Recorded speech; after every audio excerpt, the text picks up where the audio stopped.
புகழ்பெற்ற மாமனிதர்களின் அந்த வரிசையில் இன்றைக்கு நம்மிடையே மதிப்பிற்கும் மரியாதைக்கும் உரிய ஜோதிராதித்யா எம்ஸ் இந்தியா அவர்களும் மகத்தான தலைவர் திரு அண்ணாமலை அவர்களும் இப்பொழுது மேடைக்கு வருகின்றார்கள். அவர்களை அன்போடு வரவேற்பதில் வேல்ஸ் பல்கலைக்கழகம் பெருமகிழ்ச்சி அடைகின்றது. அவர்களைப் போலவே விவேகானந்தர் நல்லோர் வட்டத்தை சேர்ந்த திரு முருகானந்தம் அவர்களும் வேல்ஸ் பல்கலைக்கழகத்தின் அவர்களுடைய வேந்தர் அவர்களும் இன்றைக்கு வந்திருக்கின்றார்கள். இந்நாள் ஒரு நன்னாள், பொன்னாள். அரங்கில் அனைவரும் அமரும்படி அன்போடு அழைக்கின்றோம். வந்திருக்கின்ற பெருமக்கள் அனைவரையும் மிகுந்த மகிழ்ச்சியோடும் மரியாதையோடும் நாம் வரவேற்கின்றோம். என்றென்றைக்கும் நம்முடைய பொன்னேடுகளில் ஒளி வீசக்கூடிய உன்னதமான காலம் இந்த காலம். அமிர்த காலம் என்றே இந்த நிகழ்வுக்கு பெயர் சூட்டி இருக்கின்றோம். மிகச்சிறந்த ஆரம்பங்கள் எல்லாம் தொடங்குவதற்கு உரிய காலம் அமிர்த காலம்தான். இதோ வேல்ஸ் பல்கலைக்கழகத்தின் பல்வேறு அடுத்தடுத்த வெற்றிகளுக்கு அந்த அமிர்த காலம்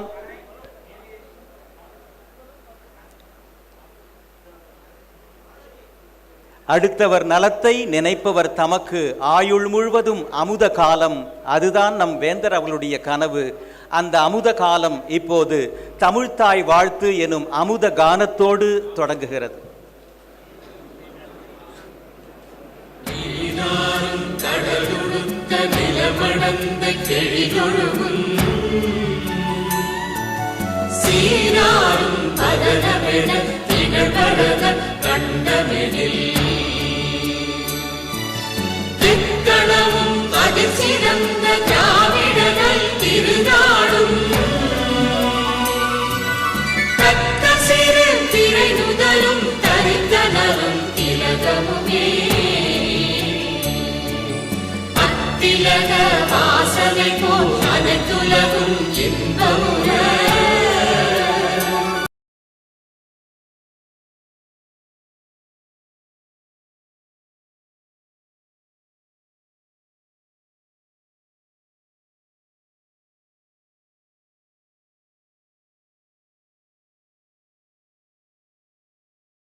Thank you. In fact, it is very apt to have our aviation minister amidst us, because our Vistas is the only deemed university among all the deemed universities of Tamil Nadu to have Department of Aviation and School of Nautical Engineering. May I invite our Honorable Chancellor to invite the audience and the chief guest of today. Sir, please deliver your welcome address.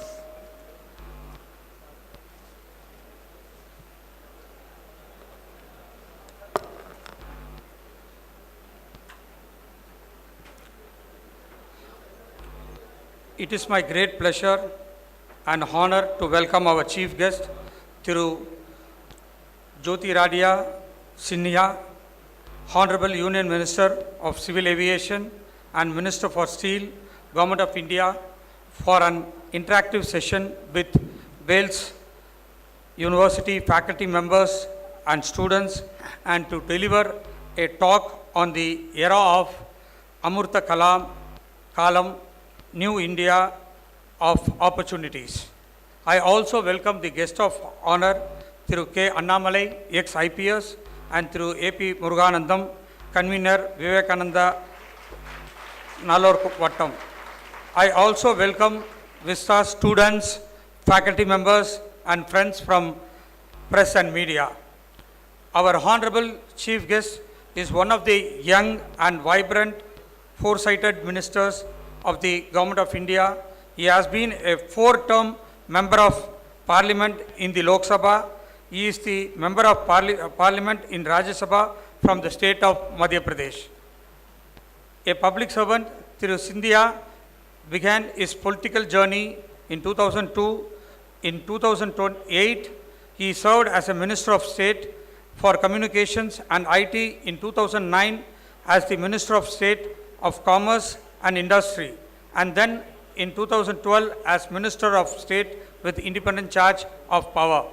Thiru Scindia tenure as Minister of State for Communications and IT in the transformational project Arrow that modernized the Indian post offices through new branding and IT-enabled procedures.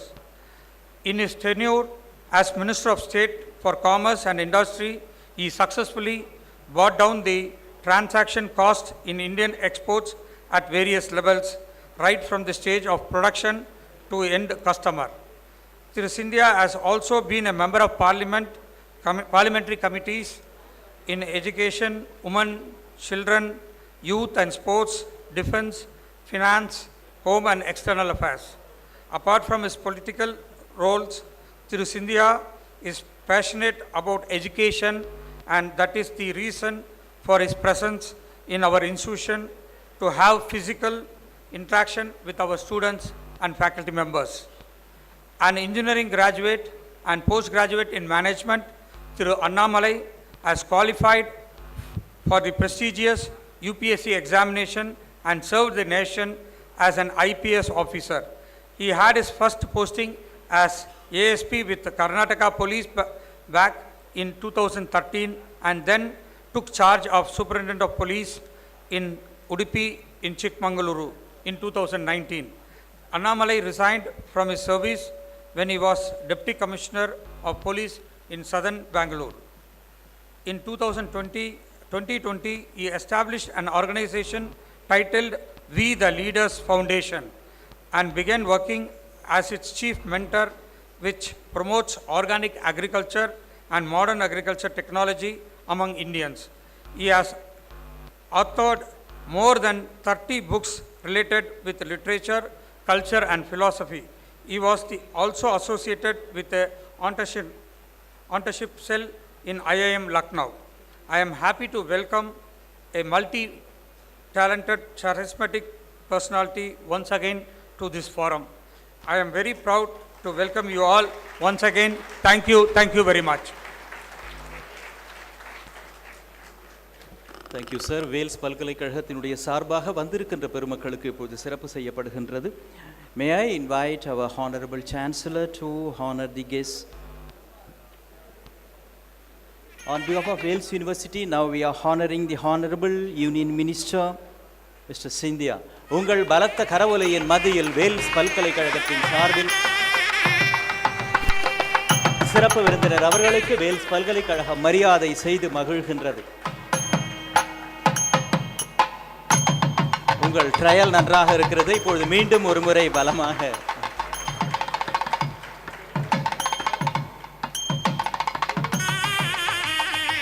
அடுத்ததாக போற்றுதலுக்கும் மரியாதைக்கும் உரிய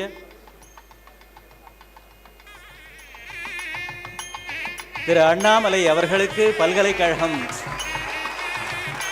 சிறப்பு செய்து பெருமை கொள்கிறது.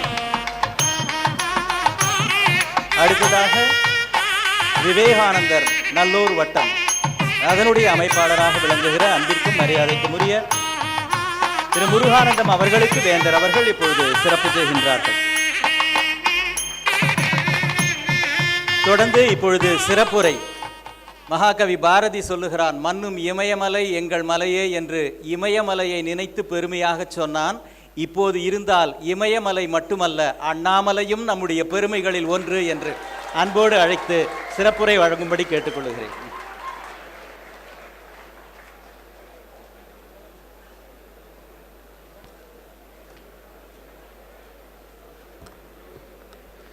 அன்பார்ந்த மாணவ செல்வங்களே, ஒரு அற்புதமான மாலை நேரத்தில் நம்முடைய மத்திய அமைச்சர் தி யங் அண்ட் டைனமிக் ஜோதிராதித்ய சிந்தியாஜி அவர்களுடைய பேச்சை கேட்பதற்காக வந்திருக்கக்கூடிய மாணவ செல்வங்களே, இரண்டு முக்கியமான துறைகளை தன்னோடு வைத்திருக்கின்றார். ஒன்று சிவில் ஏவியேஷன் துறை. இங்கே இருக்கிற நிறையா குழந்தைகள் நேரடியான சம்பந்தம் உங்களுக்கு அதில் இருக்குது. அதனால தான் நீங்கள் எல்லாமே உட்காந்துருக்கீங்க. மேடையிலேருந்து நாங்கள் பார்க்குறதுக்கு எல்லாம் பைலட் மாதிரி இருக்கீங்க, வேறு வேறு துறையில் இருக்கீங்க அனைவருமே. அதே போல் இரண்டாவது துறை ஸ்டீல். ஒரு நாட்டினுடைய வளர்ச்சிக்கு இரும்பு எக்கு என்பது மிக முக்கியமான ஒரு விஷயம். அதையும் கூட அமைச்சராக இருக்கக்கூடிய திரு ஜோதிராதித்ய சிந்தியா அவர்கள் இன்று உங்களோடு பேசுவதற்காக வந்திருக்கின்றார். குறிப்பாக எதற்காக அமைச்சர் ஒரு கல்லூரியில் மாணவ செல்வங்களோடு பேச வேண்டும் என்றால், உங்களுக்கு தெரிய வேண்டும் நம்முடைய நாடு எந்த பாதையில் சென்று கொண்டிருக்கிறது, எந்த விதமான மாற்றங்கள் நம்ம நாட்டில் நடந்து கொண்டிருக்கிறது, நடக்கப் போகின்ற அந்த மாற்றத்தில் எப்படி நீங்கள் உங்களை இணைத்து கொண்டு இந்த நாட்டை அடுத்த கட்டத்திற்கு எடுத்து செல்வீர்கள் என்பதற்காக மாண்புமிகு அமைச்சர் அவர்கள் இங்கே வேல்ஸ் பல்கலைக்கழகத்துக்கு வந்திருக்கின்றார்கள். மேடையின் மீது அமர்ந்திருக்கக்கூடிய இந்த பல்கலைக்கழகத்தினுடைய தாளாளர் அருமை ஐயா, அருமை நண்பர் டாக்டர் ஐஸ்ரீ கணேஷ் அவர்களே, இதனுடைய வைஸ் சான்சலர் அருமை ஐயா அவர்களே, இந்த விவேகானந்தா நல்லூர் வட்டத்தினுடைய கன்வீனர் அண்ணன் ஏபி முருகானந்தம் அவர்களே, இந்த அரங்கில் இருக்கக்கூடிய ஆசிரியர் பெருமக்களே, இந்த தலைப்பை பார்த்தீங்கன்னா தி எரா ஆஃப் அமிர்த காலம் அப்படின்னு. அமிர்த காலம் என்பது ஒரு நல்ல ஒரு நேரம், அனைத்தும் கைகூடி வரக்கூடிய நேரத்தை அமிர்த காலம் என்று சொல்லுவோம். ஆங்கிலத்தில் சொல்லணும்னா Amrit call is a very special time when lot of things combine together to give a great result. In English we call that as Amrit Kal, in Tamil we call that as Amrita Kalam. Our Honorable Prime Minister very clearly talks about the era from 2022 to 2047, the next 25 years, it is going to be the very beautiful Amrit Kal. All of you are very, very lucky. At a very young age, you are going to see that Amrit Kal right in front of your eyes. This Amrit Kal did not happen that easily. Avlo easy adu nadakkalinga. Last 75 odd years of hard work has brought us to 2023, which will take us to 2047.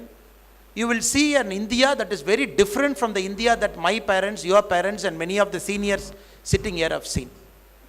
When we got independence, Winston Churchill said, India is a country that is no more than an equator. எப்படி சொன்னார் பாருங்க. இந்த equator line மாதிரி ஒரு நாடு, இந்த கோடு வந்து எவ்வளவு வேகமாக அழிந்து விடுமோ அந்த அளவுக்கு இந்த நாடும் அழிந்து விடும் என்று பிரிட்டிஷ் பார்லிமெண்ட்டில் Winston Churchill gave a speech.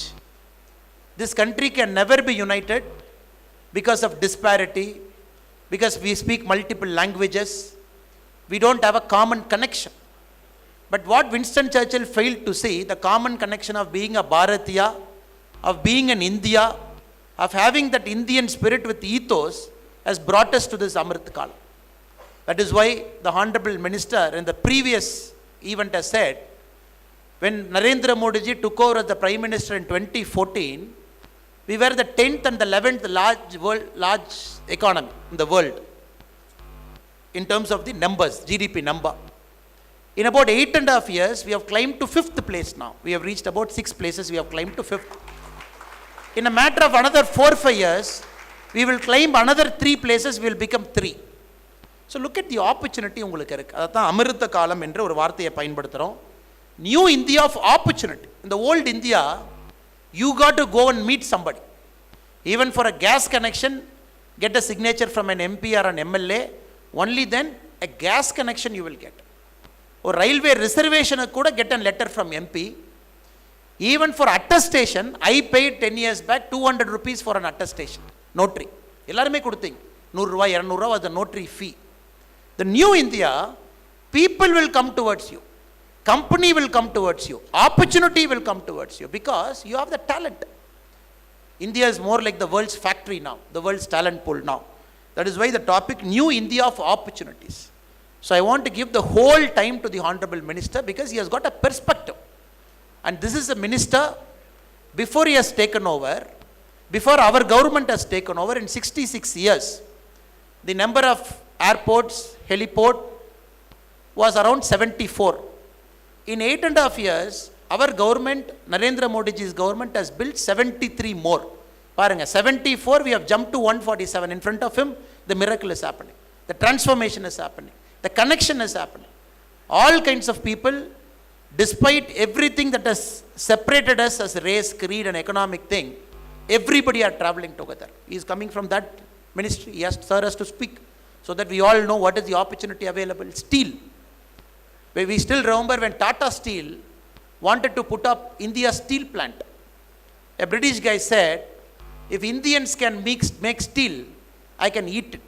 பாருங்க எப்படி சொன்னாங்க பாருங்க. இந்தியாலாம் நீங்கள் ஸ்டீலை செய்ய ஆரம்பிச்சிங்கன்னா நாங்கள் சாப்பிட்ருவோம் அப்படின்னு. இன்னைக்கு we are one of world's leading nation in terms of manufacturing steel. Not only that, that steel is building our country. அந்த துறையினுடைய அமைச்சர், 2 முக்கிய துறையினுடைய அமைச்சர்கள். அடுத்த 40 நிமிடம் அமைச்சர் அவர்கள் நமக்கு இந்த அமிர்த காலம், இதில் இருக்கக்கூடிய ஆப்பர்ச்சுனிட்டி, குறிப்பாக இந்தியா முன்னேற்றம் பெறும் பொழுது எப்படி நீங்களும் முன்னேற்றம் அடைந்து நாட்டோடு இணைந்து அடுத்த கட்டத்திற்கு செல்வீர்கள் என்று பேசுவதற்காக வந்திருக்கின்றார்கள். என்னுடைய வேலை அவருக்கு ஒரு இன்ட்ரோடக்ஷனை கொடுத்து இந்த ஸ்டேஜ் அவர் கொடுக்க வேண்டும் என்பது என்னுடைய வேலை. நமக்கு இன்னொரு வாய்ப்பு இருக்கும், நாம் அப்போது பேசுவோம். அதனால் நேரடியாக காலத்தை தாழ்த்தாமல் இருக்கக்கூடிய நேரத்தை முழுவதுமாக பேசுவதற்கு I take this opportunity to invite the Honorable Union Minister of Civil Aviation and Steel, Thiru Jyoti Aditya M. Scindia ji, to talk to you about the new India, the opportunities and the Amartha Kalam. Thank you.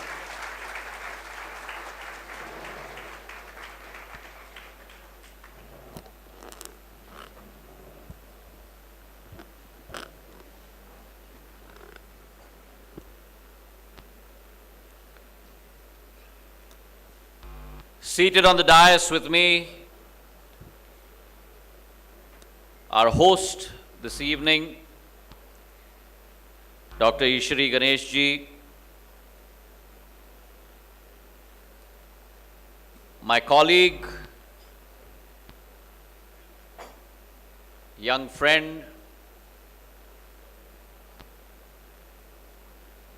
and it would not be out of context for me to say probably young hero. You know who I'm talking about. Annamalai ji, seated on the dais, Dr. Shriman Narayan Sahib, convener of the Vivekananda Nallur Vattam, AP Muruganandam ji, members, senior members seated before me, faculty, staff, and most importantly, my young friends seated here today, who will be the future of Chennai, the future of Tamil Nadu, the future of India, and it will not be out of context for me to say the future of the world that is sitting in this room. So, vanakkam. It's indeed a pleasure to be here today. An opportunity to interact with all of you. And I told Ganeshan ji when I came on the dais just now that generally politicians enjoy a monologue. I consider myself to be not a politician but a public servant. And therefore, I'm going to insist on a dialogue and not a monologue. So I'm going to keep my comments short and then we'll have an interaction between the two of us. India today, my young friends, is poised for transformation.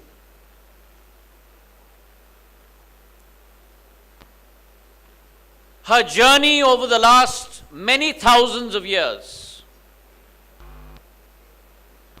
Bharat Mata or India as we know her, she has always been at the forefront of contribution to the cause of mankind.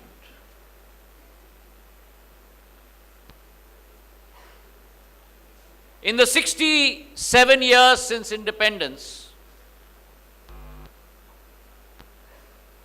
the journey that she traversed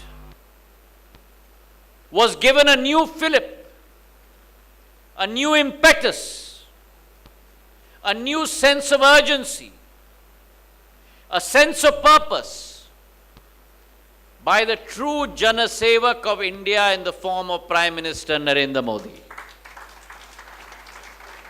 And you saw that transformation take place.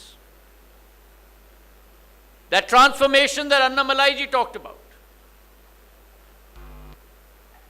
Across parameters from infrastructure, whether it is roads or whether it is airports or whether it is railways, parameters of inclusivity with the Ujjwala Yojana, the Pradhan Mantri Awas Yojana, our Nari Shakti with the self-help groups, the paradigm shift with the youth. The India that had gone through a brain drain for 66 years, in the last 7 to 9 years, India has gone through a brain gain across the world. And the Prime Minister's resolve to unite all of India, not only domestically, not only the 1.35 billion people that represent her power, but also our Pravasis, our 3 crore Pravasis that live across the world, to make them a guiding force for India as well. And so that transformation has taken place. And today India has arrived on the world stage. We have gone through possibly the worst pandemic that the world has seen in 100 years. But that India that used to be dependent on foreign countries, that used to import her vaccines, that India today has become the manufacturing hub for 2 vaccines and exporting it to 100 countries across the world to save lives. Today, people across the world leaders today, look at India. In times of trouble, in times of discomfort, in war times in Ukraine and Russia, India is being looked at for a solution. The Prime Minister sent 5 of us cabinet ministers to safely bring back 23,000 students from Ukraine and Russia. And those countries even stopped the war in between to ensure safe passage for our students so that we could bring them back safely. That is the transformation. And today, as we celebrate our Amrit Kal, Azadi Ka Amrit Mahotsav, 75 years of independence, India is poised for that resurgence. And our journey from this Amrit Kal to our Shatabdi Kal, 100 years of independence in 2047, that change that India is poised for, to go from number 11, we have arrived at number 5. From number 5, by 2030, we will displace Germany and Japan and become the 3rd largest economic power in the world. And it should be our common goal that by 2047, India becomes the economic powerhouse of the world. But if that is to be our goal, I will quote Swami Vivekananda here.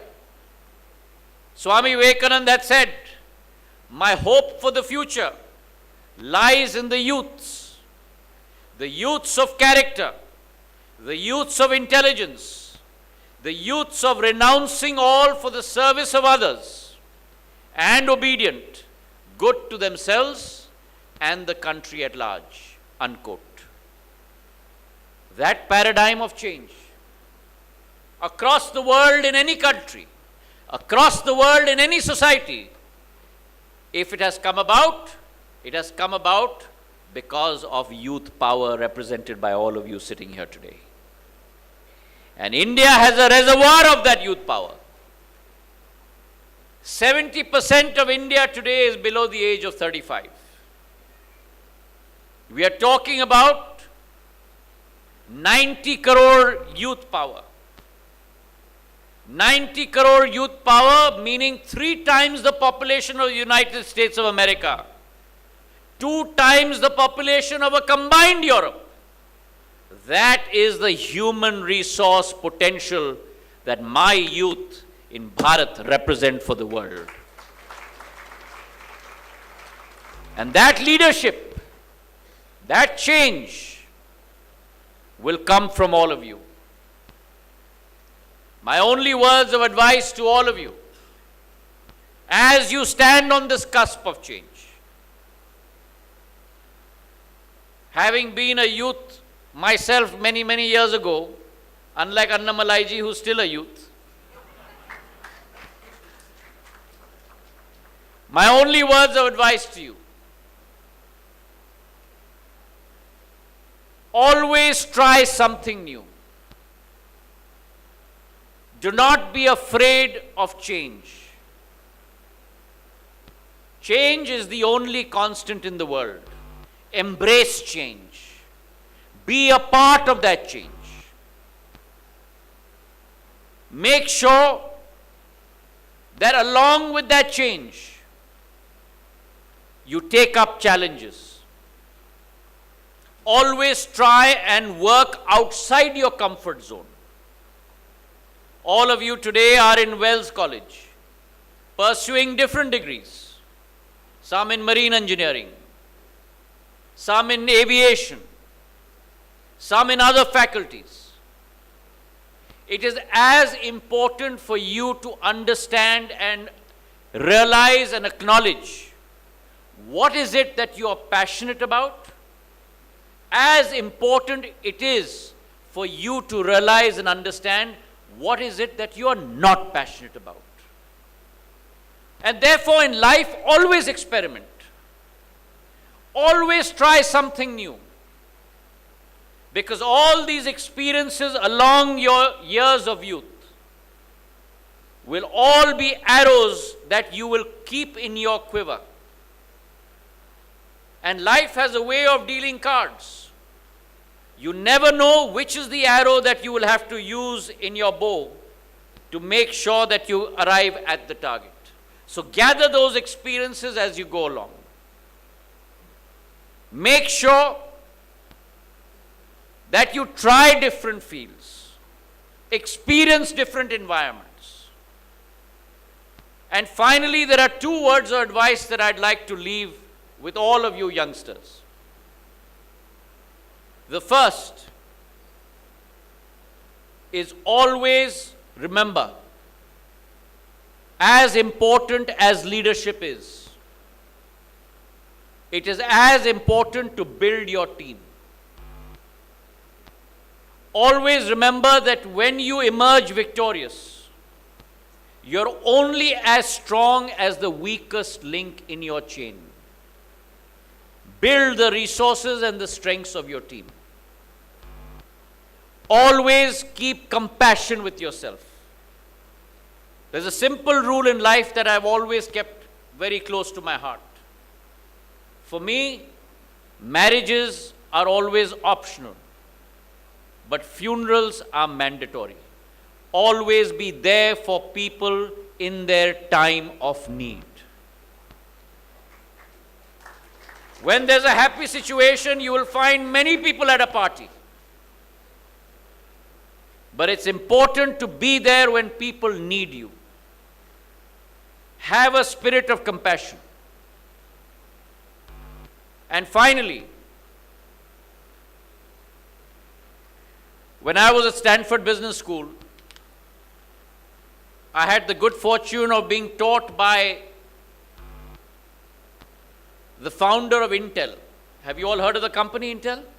How many of you have you ever heard of the company of Intel? Raise your hands.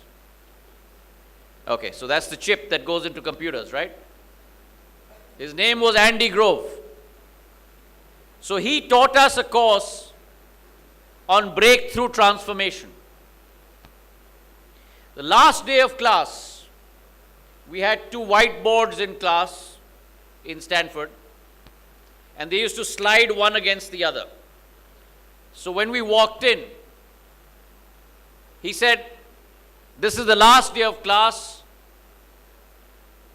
I've written something on the board.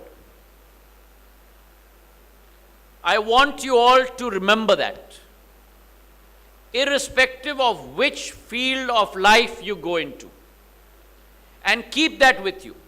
And after saying that, he walked out of the class. So all of us were very curious as to what has he written on that whiteboard. So one of us went and slid one of the boards up, and there were 4 words written on that board. They've still stuck with me, and I'm sure they've stuck with all my classmates. And the 4 words that were written on that board was, "Only the paranoid survive." So be paranoid.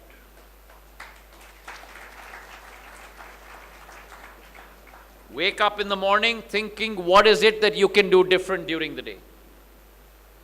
When you go to bed at night, make sure that you've been able to cover all the bases that you were supposed to cover during the day. And if you're paranoid, if you're committed, if you have compassion, if you have the capability to build a team, success will be knocking at your doorstep. The final words of advice I'd like to leave you with is all of us live a very, very busy life. You live a very, very busy life in college. Building relationships is important. But most importantly, be honest to yourself. Be honest to the people that you care for. Be honest in all your relationships in life. Because after a hard day's work, always remember that when you hit the bed, the softest pillow will always be a clear conscience. Thank you very much.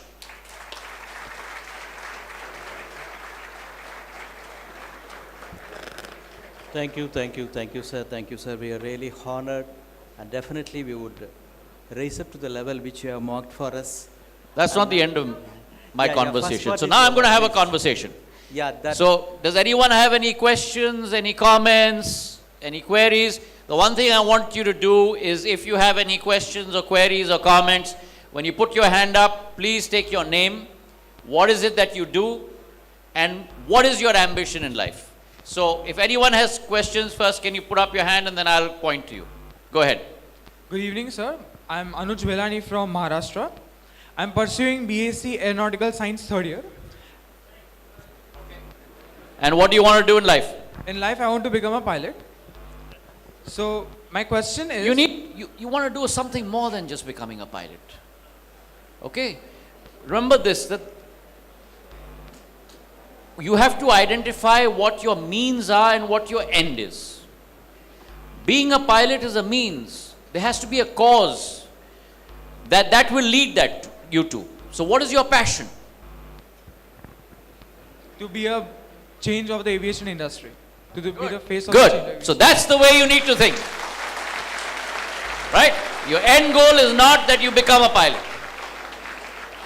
Right? So the end goal for Annamalaiji is not that he's become state president of the BJP. He's going to use that position to change society, to change the way people think. Right? So for all of you also, that should not be your end goal. Your end goal has to be a greater good than that. Because when your end goal becomes a greater good than that, and all those end goals in this room combine, then the potential of India on the world stage rises.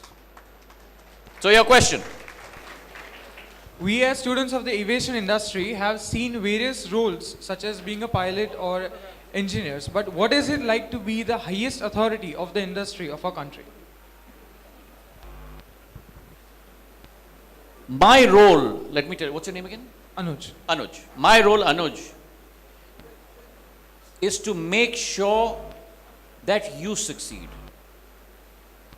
Because in your success lies not only the sector's success, but lies the country's success. And that's the responsibility that I feel in this position. Politicians, regulators need to shed that cap. Our role has to be one of being a facilitator, opening the doorways, opening the pathways so that all of you can succeed. Because if you succeed, then India succeeds. And that's why I want to see Anuj and many like him succeed across the country.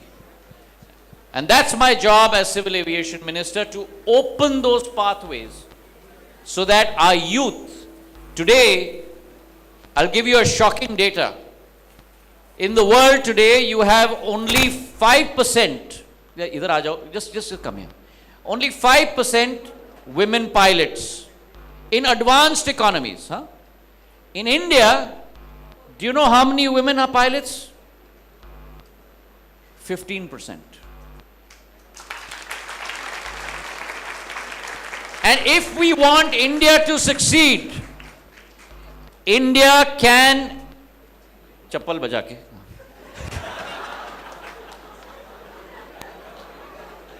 lose everything else but not your chappal. And if we want India to succeed, that power is going to come from India's Matra Shakti. If you and I think that India will succeed based on only 50% of its population, it's not going to happen.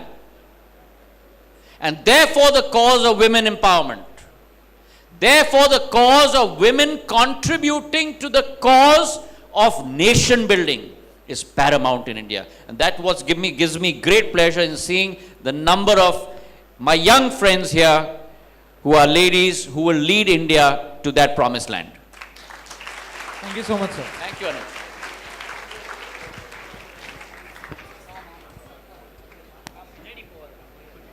Good evening, sir. Wonderful. On that topic. Sir, I am Soumyanitra Datta from Tripura. I'm studying in BSc Aeronautical Science second year. So my question for you is, India, No, you haven't told me what you want to become. sir, I want to be a pilot. Why do you want to be a pilot? You must keep asking yourself the question why.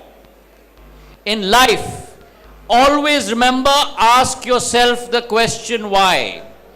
It's very easy to answer the question what.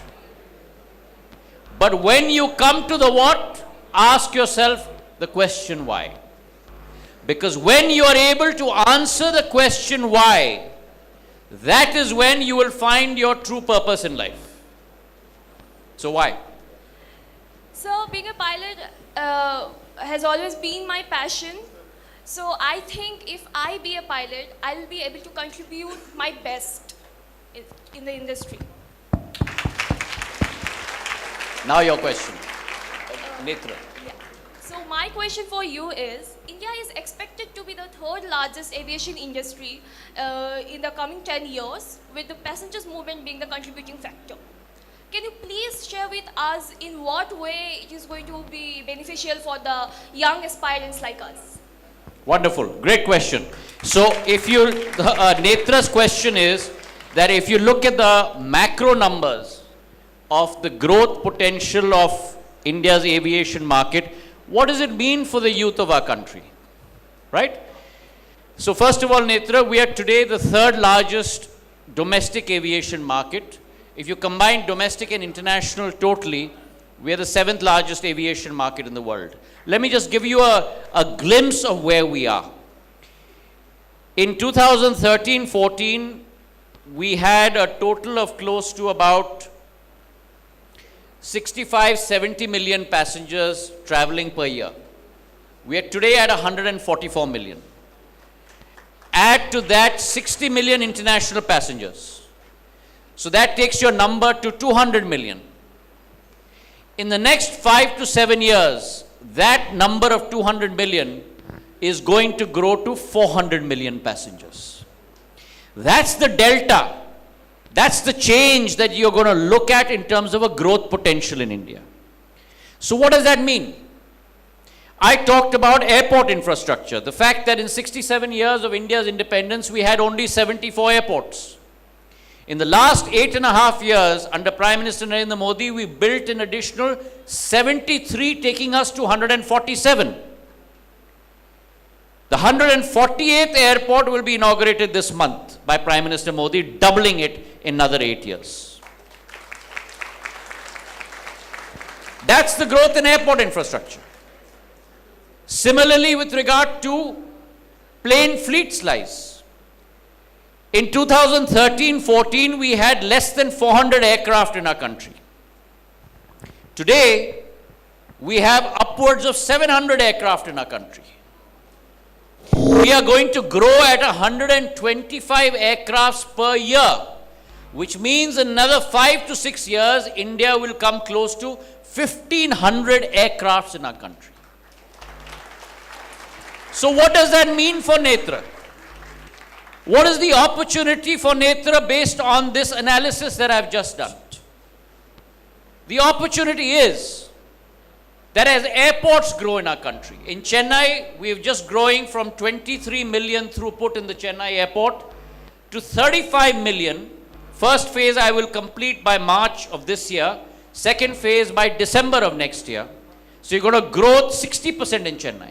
When airports grow, when the fleet size grows, then you start implanting the civil aviation ecosystem in India. Till now, because we didn't have enough airports, we didn't have enough planes, we didn't need to train pilots. We didn't need that many engineers.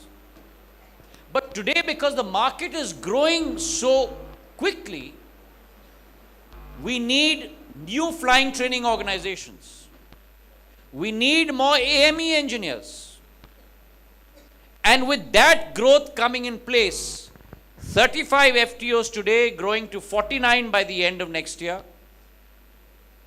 MROs coming in place, you will require servicing of planes. Today, our planes go to Singapore, they go to Dubai to get serviced. The minute you cross 1,000 in terms of your fleet, those foreign majors will come and set up MROs here. Which means what? We need many more engineers in our country. So a plethora of opportunities will open up for all of you. And today, our future pilots getting trained abroad, now with FTOs being set up in India, they'll all get trained here as well. So civil aviation, for example, is a great example of a sector that's actually going to blossom and bloom over the next decade. I have a view that over the next 10 to 15 years, civil aviation is going to become one of the biggest underpinnings of transportation network in India. And why is that? Because we're not going to concentrate only on your 787s and your 777s and your A350s. We will not concentrate on the A320s and the 319s and the Boeing 737s, Maxes. We are looking at connectivity to the last mile, which means we need to grow our fleet of helicopters. Connectivity in hilly states, Uttarakhand, Himachal, J&K, Northeast. Even in a city like Bangalore today, we have a helicopter service from the airport to the city. Bombay, Pune is connected by helicopter. You're going to get eVTOLs. I don't know how many of you have heard of eVTOLs. Electrical vertical takeoff and landing vehicles. That's going to be the new technology. You all are going to be at the forefront of that. And that's the opportunity that will come in an area like civil aviation for the youth to be able to take that forward. Today, we had the first pilot that did the longest flight from Delhi all the way till San Francisco and LA. Lady pilot, mind you. And I look forward to the day when that 15% in our fleet of lady pilots, that 15% is restricted to the males and 85% are our lady pilots in our country. Thank you. Thank you so much, sir.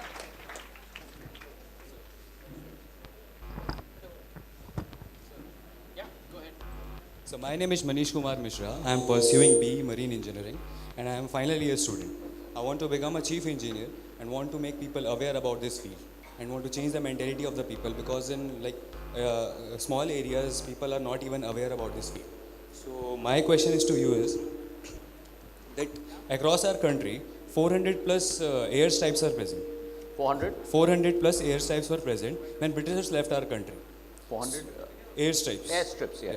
So over that, only 147, as you informed us, only 147 has been converted into operational airports. So we want to know that do our government has any plan to expand or to convert the airstrips into the operational airports? So this is my question to you. So good question.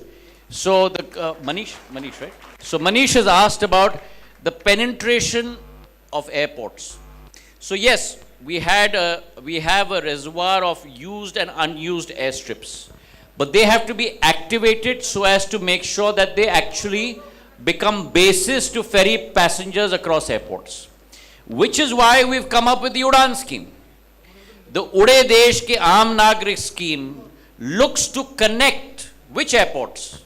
Not Chennai and Delhi, not Delhi and Bombay, not Kolkata and Hyderabad, not Hyderabad and Bangalore, but looks to connect formerly unserved or not fully served airports. And through the Udan scheme, again, visionary thinking of Prime Minister. In 2016, when we executed that and encapsulated that, through the Udan scheme in the last 6.5 years, we have built 73 airports because of the Udan scheme, because there's a viability gap funding involved in that. So when you fly from one unserved airport to the other, a certain number of seats, the viability gap funding is given by the Government of India, so as to make that route economically viable for the airline to fly from point A to point B. And through that, 73 new locations have been developed and connected. Close to 1 crore 15 people in our country that possibly never could have imagined that they would fly have availed of this facility, because the tickets are sold at 2,500 rupees for those VGF seats. Almost 2,15,000 flights have taken wing because of the Udan scheme. And what's most important to all of you, 3 new regional airlines have taken birth. In India, in the last 20 years, what have we heard about? फलाना airline बंद हो रहा है, jet बंद हो गया, Kingfisher close down, x close down. For the first time in India after 20 years, you're seeing the birth of airlines. Akasa Air has taken birth. Fly Big has taken birth. India Air One, Cessna Grand Caravans has taken birth. Star Air, routes like Mumbai to Kolhapur, has taken birth. So you're seeing the spawning of new airlines happening. You're seeing the spawning of hitherto unconnected routes getting connected. And what we have done in the last bid of Udan 4.2 is we reserved it completely for helicopters, seaplanes, and small aircraft. No big aircraft. So we put out close to 184 routes, 16 for helicopters, 50 for seaplanes, and 118 for sub 20 seaters. So I just flagged off a Cessna Grand Caravan route from Jamshedpur to Kolkata. And so you're seeing what you could have never thought of suddenly happening in India. 9-seaters, 19-seaters today taking wing. And that will lead to the proliferation of what Manish asked me. New airports, new sites that were not connected before. So our thrust is not only on international to domestic. Our thrust is not only creating large airports like Chennai, but our thrust is on last mile connectivity with helicopters, seaplanes, and small planes and smaller airports across the country.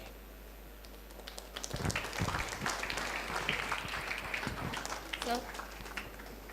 Good evening, sir. Good evening. I'm Rakshita.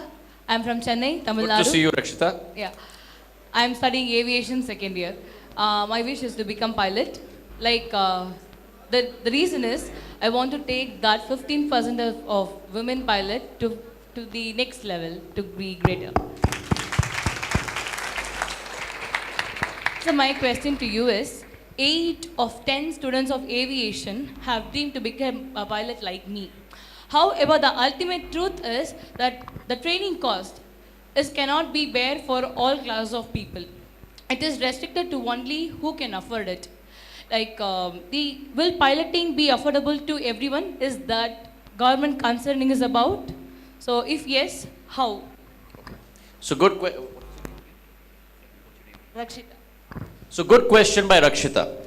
How do you take opportunities to the grassroots level? So let me give you an example. The first thing that you have to do is to make sure that you make that opportunity available across the length and breadth of the country. Until 6 or 7 years ago, flying training organizations were restricted only to big cities. Flying training organizations were restricted only to a select few. That democratization of FTOs has today happened. Today, we have gone from, in 13, 14, 20 flying training schools to 35, going to go to 49. Point one. Point two, when your number of airports expand, when your number of planes expand in the country, the demand for pilot increases. When the demand for pilots increase in the country, then the demand in terms of registering in an FTO also for training increases. And then what happens? You all will not remember this, but probably Annamalai ji will remember this, even though he's much younger than me. When I came back from Harvard as an undergraduate student, and I won't tell you the year because then you'll know how old I am, we didn't have any of these in our country. We didn't have these boxes in our country. Zero. When these boxes were first introduced in India, they used to cost ₹1,00,000 each. And if you wanted to use this box, it used to be $16 a minute. Exactly what Rakshita said, out of the hands of the common man and woman. But what happened in India? The economies of scale argument took over. So what used to be a low volume, high margin business, with economies of scale, when today you have more than 1 billion cell phones in the country, became a high volume, low margin business. And so what's happened today? You can get this box for $3,000 or $5,000. And what's your talk time? Nil. You don't pay anything for talk time. That's the transformation that takes place with economies of scale. And that's the same transformation that will take place with economies of scale with regard to opportunities for pilots. As the demand grows, as the number of FTOs grow, the fixed costs will fall. When the fixed costs fall, then your cost of your courses and your fees will also fall. One. Two, it's also important to look at complementary solutions. And what's the complementary solution that the government of India has introduced? How many of you see that object in the air that looks like a UFO? What's it called?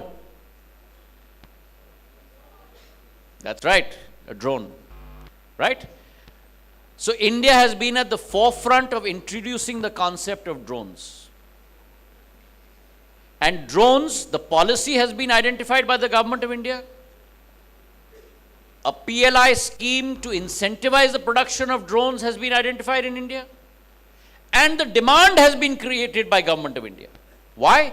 Because 15 line ministries have been instructed, do all your job using drones.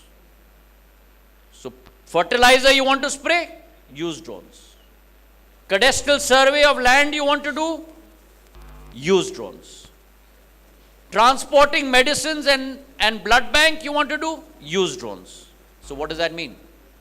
It increases the demand for drone pilots.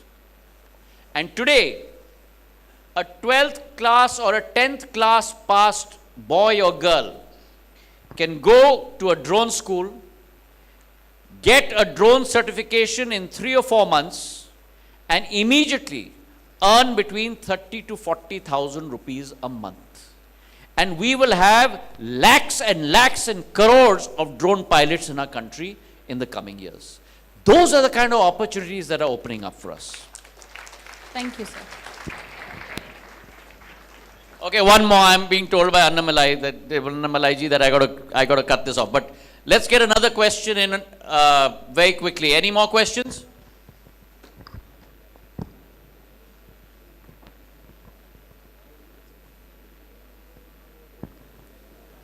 sir. I'm Sridhar. I'm Sridhar, pursuing BSc Nautical Science third year. I want to become a captain of a ship. Being a captain, I believe that I can take overall command and efficiently transport goods by sea. My question to you is, where do you see in next 15 years the Indian aviation industry? That's something that what's his name again? Sridhar. Yeah, Sridhar. That's something, Sridhar, that I've already talked about a lot. What I would like to see, in conclusion, if I may say, as I mentioned to all of you, it's important for you all to pursue a degree. It's important for you all to get a qualification. But I think it's extremely important for you all to think beyond that. And as I mentioned in conclusion, I'm going to keep telling you all. Think of what you want to do. But more importantly, think of why you want to do it. And finally, if the answer of why is going to be because I'm going to get a good salary, that's the wrong answer.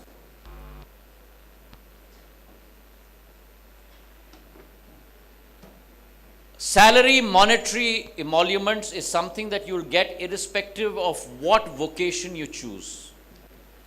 But find what is it that you're passionate about. Because if you get up in the morning raring to go to work, and you come back in the evening, completely washed out, you've had a great day, the level of satisfaction that you will experience goes beyond the number of zeros that you'll ever see on a paycheck. And therefore, that passion is something that you need to search for. It's been a great interaction for me. Thank you very much for sparing the time and having me. Thank you.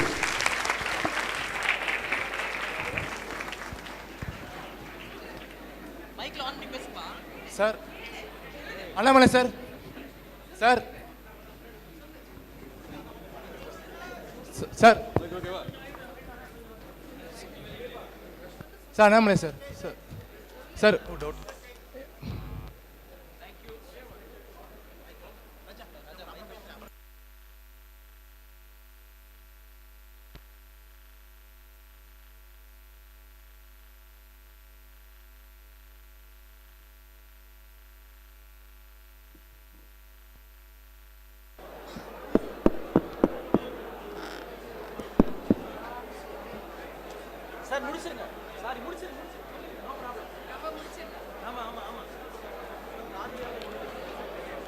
Respected Honorable Minister for Civil Aviation and other dignitaries on the dais and off the dais.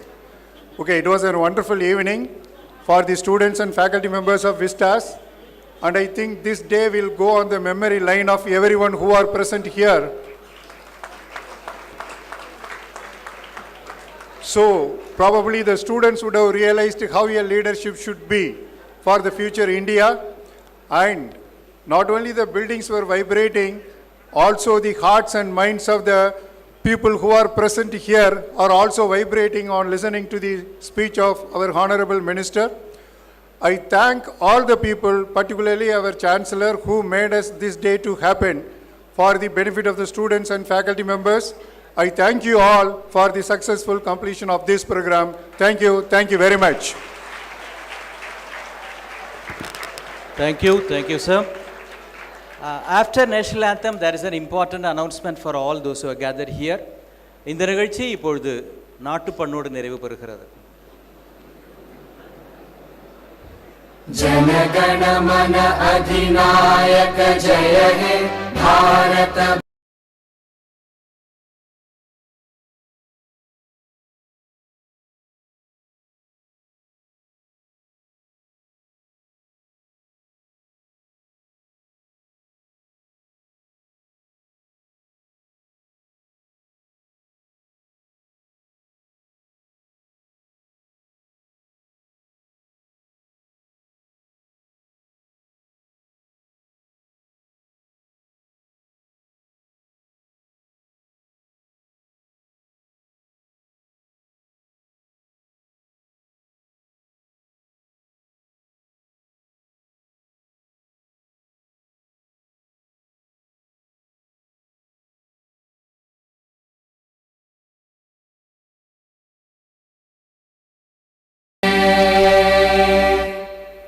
Thank you. We have arranged for distribution. Jana Gana Yeah, we have arranged for snacks distribution. Kindly collect your packet and leave the hall. Before you leave this hall. Thank you. Good night.